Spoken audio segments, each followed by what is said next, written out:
All right, today we're going to be digging into a Honda CRF 70 motorcycle. You can see underneath me we've got a carburetor that's dripping fuel, and when you start it up, it just doesn't idle very well. So we're going to get into the carburetor, we're going to clean and rebuild it.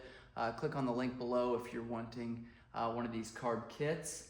And we've got a handful of other videos on this motorcycle, including some tire changes, chain and sprockets, as well as a rebuild video, so make sure you check those out on our channel. If you guys got questions or comments, make sure and leave that in the comment section below. Thank you guys for watching. All right, as you can see here, we've got our fuel in the off position. You can see here that this petcock valve here is horizontal. That means we're in the off position. So the first thing I'm gonna do is grab a Phillips screwdriver behind, I guess in front of the air box. It's gonna be a little challenging from where you're at to see, but you can go ahead and pull that clamp, and we don't have to completely remove that screw that holds that clamp on, but you definitely want to get that good and loose because you don't want this holding you up anywhere. Next thing we're gonna do is actually grab, and you can grab either a pair of pliers if you can do it really carefully, or you can grab a flat screwdriver. You want to get underneath of this fuel hose coming from your fuel tank. I'm going to turn our clamp so we can actually see what's going on here. And then I'm going to actually take and grab, kind of give it a half twist that way. That loosens that clamp up. That allows us to get in here and remove this hose. Now, going back together, you want to make sure that you actually don't have any broken or cracked lines right here. That's a typical problem where people feel like they didn't break that line and they end up having a small crack in it, and then you're leaking there, and it looks like your carburetor's leaking, but it's actually going to be that fuel line coming from your fuel petcock here. Runs around, and it is a specific hose. If you take a regular hose, put this kind of bend in, it's just going to crease right here. So if your motorcycle is maybe starving for fuel, that may be part of the issue. Next thing we're going to do is grab an 8mm wrench and remove, or you could actually grab a socket on here and remove these two. You got two bolts that run right into the carburetor. Got our 8mm socket here. We're going to pull these two. You can see on the carburetor here you've got two square nuts. That's actually what is holding these bolts into place. You've got this spacer. I'll show you this as we get this pulled apart. You don't want to drop anything there. Pull those two bolts. Now that carburetor is completely free. It is attached still to that boot, but at this point we can just use a screwdriver and work that boot off of there. What you don't want to do is break that carburetor as we're pulling this off. Sometimes there's our spacer. You can see we've got an O-ring on this side, and then the carburetor's got an O-ring on it as well. So that might give us enough room here. The other thing that we can do is loosen up the air box and actually slide that air box back because that boot's not giving us enough flexibility here to pull off. Part of the reason for cleaning this carburetor, besides the motorcycle not running right, is that it's just constantly dripping fuel, and it should not be doing that. All right, we've used a screwdriver there, pried that air box back. That allows us to get in there and get to that carburetor. You can see how filthy that is. I'm gonna take now, remove this carburetor. Oh, we've got our throttle slide and our cable going down into our actual carburetor. And I'll show you this when we've got the carburetor on the bench, how this process works, but we'll take and slide that out of there. The only other line that we have that's gonna hold us up is this vent line here. This goes up. Honestly, I don't even know where this one goes. I think this one just is a vent line, and it doesn't actually hook to anything, but we'll just leave that hanging there so we remember where that goes. So now I'm gonna take this carburetor, I'm gonna take and set it on the bench, and then we're gonna go through it completely. All right, now digging into the carburetor on the CRF 70, I'm gonna take, the first thing I'm gonna do is take carbon choke cleaner, some gum out carbon choke cleaner. I'm gonna blow all this off. That way we're not cleaning this carburetor and then go ahead and dumping dirt and debris back down into this carburetor. What I'm doing now is just getting rid of some of this cosmetic dirt that's on here. Typically this isn't gonna cause your four-wheeler or your motorcycle to run any worse. But if we were to get this thing completely cleaned and then you were to grab and actually wipe dirt inside of the venturi or down in the bowl, that is going to cause some issues. So that's why we're cleaning that off there. Somebody that just takes carbon choke cleaner and just sprays your carburetor down, that's not an actual carb clean. Some guys will say that they've done that and ends up not doing anything for the actual motorcycle itself, just makes the carburetor look a little more pretty. Here is going to be our major issue when it comes to cleaning it. A lot of times what happens is dirt and debris either ends up in the fuel tank and then it'll get sucked down into your carburetor. Here is we've got some dirt down in the bowl of the carburetor, which is pretty typical when your motorcycle isn't running right. More than likely you've got a little bit of dirt down there. And how that happens is either dirt in the fuel, a little bit of grit in the fuel, and it'll actually drain from your fuel line going into your carburetor down into your bowl area, and that dirt is heavy enough to where it's going to sit on the bottom of your bowl. Now when you've got fuel running up into your motorcycle, that's actually going to take and slosh that dirt around. It's going to suck it up into these jets. Sometimes that dirt will get lodged in there. Sometimes it's big enough to where it'll just plug it for a little bit, and then when the fuel settles, the motorcycle slows down or shuts off, that dirt will eventually just drop out of those jets. Sometimes it's small enough dirt that it's going to actually get stuck in these jets, and then that's what creates the problem. So I'm going to remove our pilot jet at this point. And normally if you've got a motorcycle that's hard to start, doesn't run right at idle, normally it's the pilot jet. That's what the pilot jet looks like there. So really small orifice. The other jet here is your main jet. A little bit bigger orifice on these. And what happened is the actual main jet and the main jet holder came out together. I don't have a wrench on me, but this main jet here, a lot of times will just unscrew from the actual main jet holder. If your main jet's plugged, well, regardless, if they're plugged or not, you want to take compressed air, blow through there, take carbon choke cleaner, blow through there. You should be able to see through these jets. So hold them up to light. Again, this is your pilot jet, super small orifice. That's typically from your 0 throttle to 1/4 throttle.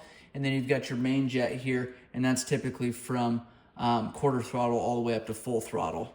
We've got the main jet removed off of your main jet holder at this point. Normally you can always see through this main jet holder. That orifice is real big, pretty clear.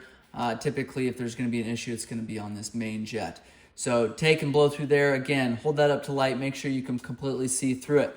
The next thing we're gonna do is grab this pin here. A lot of times it's just finger tight, but sometimes you've got to actually use a pick to push it through, but go ahead and remove that.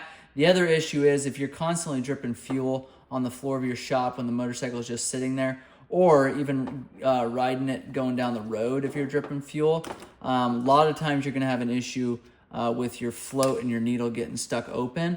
And sometimes that is because of dirt that's stuck in here, again, coming from your fuel tank into that fuel nipple there down into your bowl area. Sometimes dirt and debris will get lodged in there, so you want to make sure you take carbon choke cleaner and clean that out. The way that you do that is you can actually take and put a hose on your carbon choke cleaner container, and you can actually spray down through that. If you spray real fast, you're going to get some shot back in your eyes, so just wear safety glasses or just don't do that.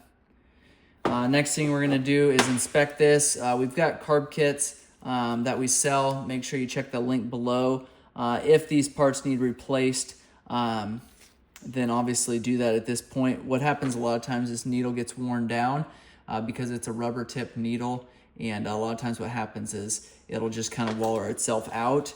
Most of the time you can take and clean these carburetors without having to replace them, but there are certain occasions where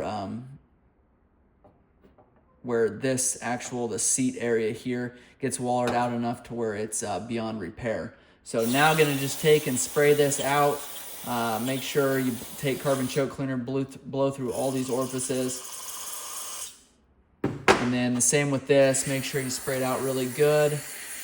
Get all that dirt particles and sand broke up in there. Sometimes you gotta take a little screwdriver and you gotta do a little scraping. Sometimes ethanol fuel will actually sit in these carburetors for too long and it'll actually gum up, and you'll have all sorts of issues there. So I like to run non-ethanol fuel in these just because there's such small orifices and jets that any amount of buildup will cause some major issues. So taking and spraying out our pilot jet as well. Same thing, if you squirt it too fast, it's gonna go right back in your eye. I'm not sure this one's clean. So we're gonna take compressed air, blow that out really well. And at the same time, we'll do our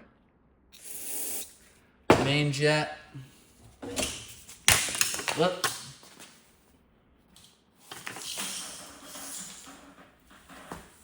Okay, now we're gonna blow through it, hold it up to light, make sure we can see through it. Same thing with our pilot jet. 38 pilot jet, so very, very small. Still can't see through it. So that's certainly our culprit for that motorcycle not idling.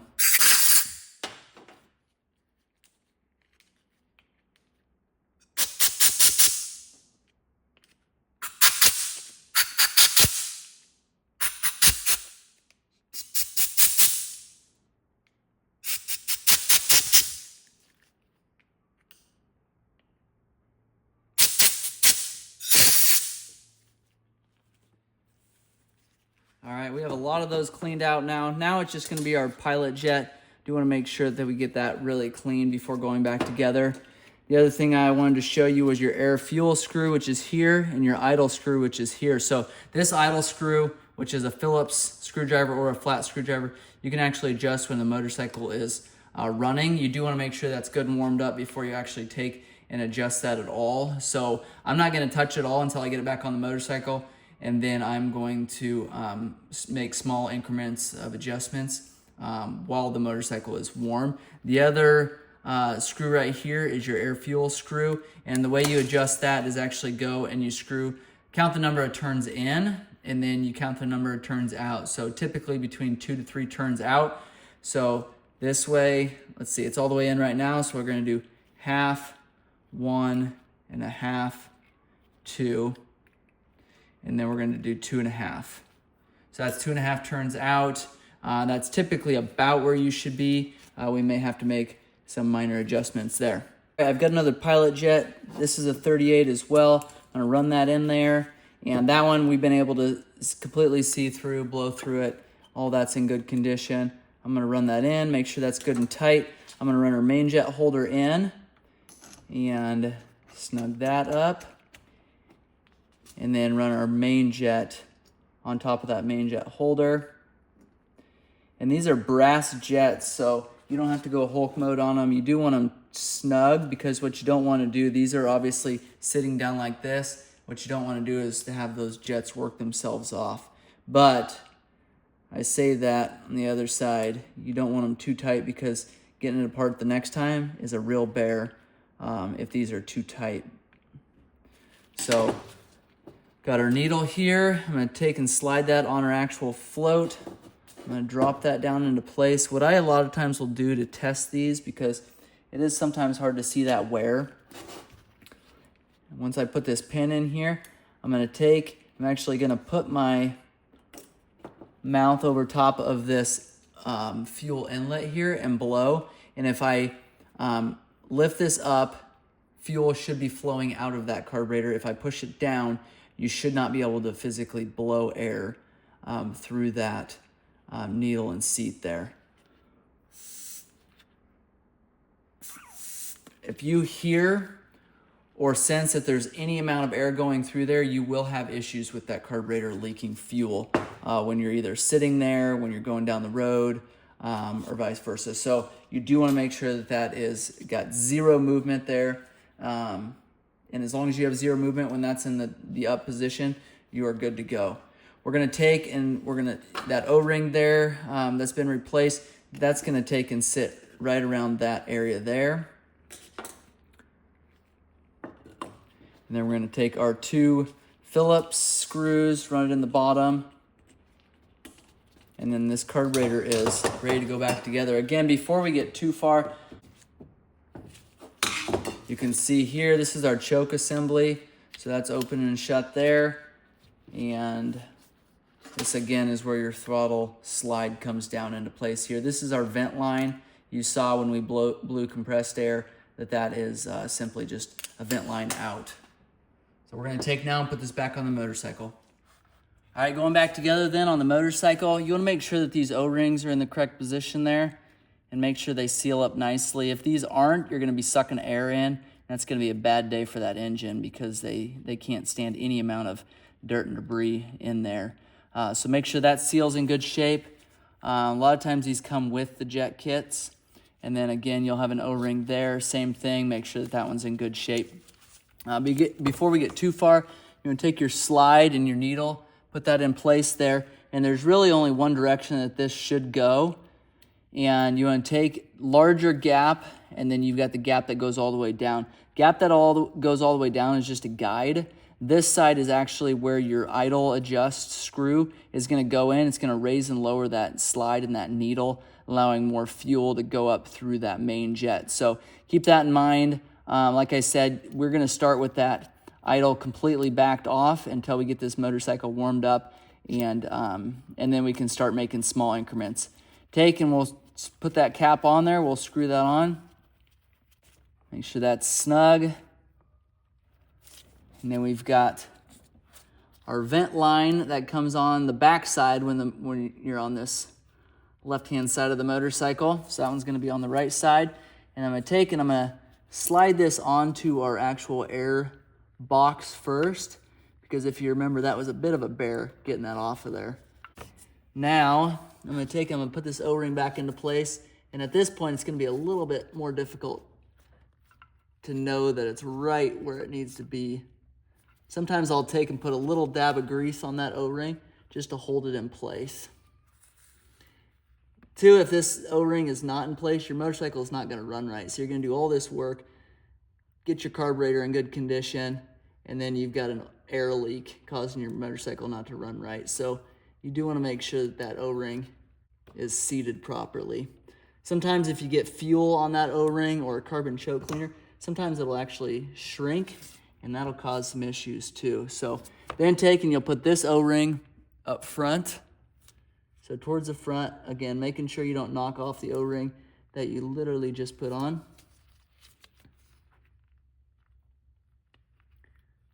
Take and hold that in place. We take these 8mm screws or bolts. Second one here. I'm trying to put some pressure on that carburetor because I don't want those O-rings to fall out of place. Put our socket on there. The other thing you want to do before you put that fuel line on there is clean that end of that up. Make sure there's no leaks in that fuel line. Otherwise, that fuel is going to drip.